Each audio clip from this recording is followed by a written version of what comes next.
course, sausage making is not the prettiest thing in some aspects of it. I get some snickers or whatever because they don't think sausage is a big deal, but it's a big deal in Texas. Oh my gosh, look at that. Isn't that beautiful? And it captures all the juices and it's all sealed in one deal, so that makes it also even very convenient. So that is why sausage is so magical. It's just something that, you know, Texans have kind of perfected. It's a hell of a lot easier to cook sausage on the go than the New York strip. We're doing the history of sausage making in Texas, so we're going to travel around the state and document different places that make their own sausage and the traditions and the culture.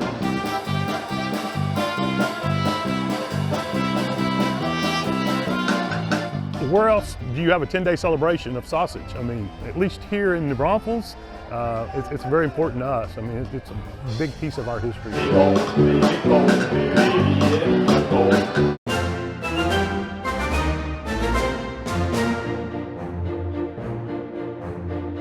know, we're pretty much a Disney World of beer around here. So it's you can walk around with a sausage in one hand and your Stein in the other. We wanted everything coming out of the restaurant to taste the way we wanted it to be. And sausage was important. You know, in Texas, you have the trilogy, right? You have the brisket, you have the ribs, and you have the sausage. I'm just going to snap off these strings. And if you're ever here, actually, when you snap this off, this is the best bite on the sausage right here. I mean, right next to that string, all that comes together. Of course, you don't want to eat the string. That's what we know here in Texas, sausage and barbecue.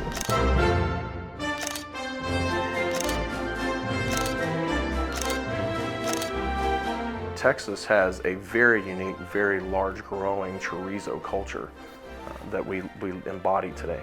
Truthfully, sausage has this misnomer that gets lumped in with, say, hot dogs that are highly processed foods.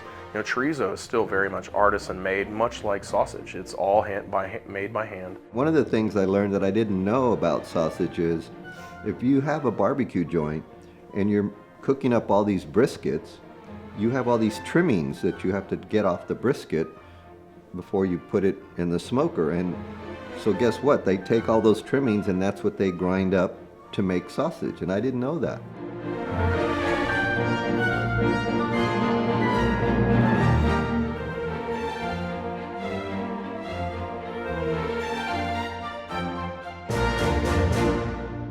It's a product that's kind of universal. A lot of people like it. All right, hold it right there.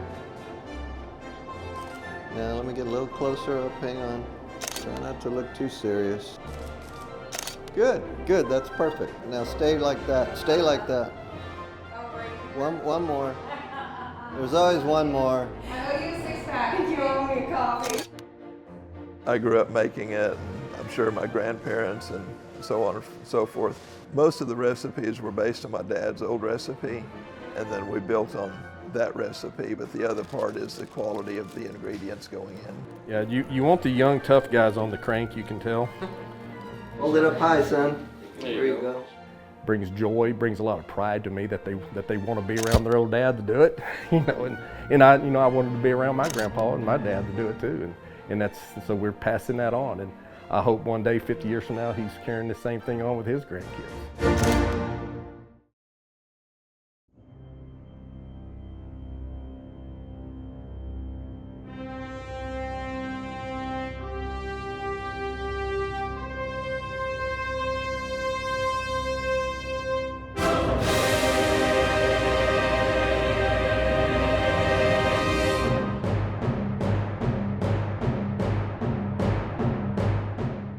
I'm hoping that when people come to the exhibit and see the work and see the exhibit and see the video and taste all the different sausages, that they'll come away with a much higher appreciation of the whole process of sausage making. Texas sausage tastes different than, you know, if you go up north or east or whatever. You know, there's just something about the Texas techniques, I guess. Just the variety, you know, because we have so many different ethnic groups here, different cultures.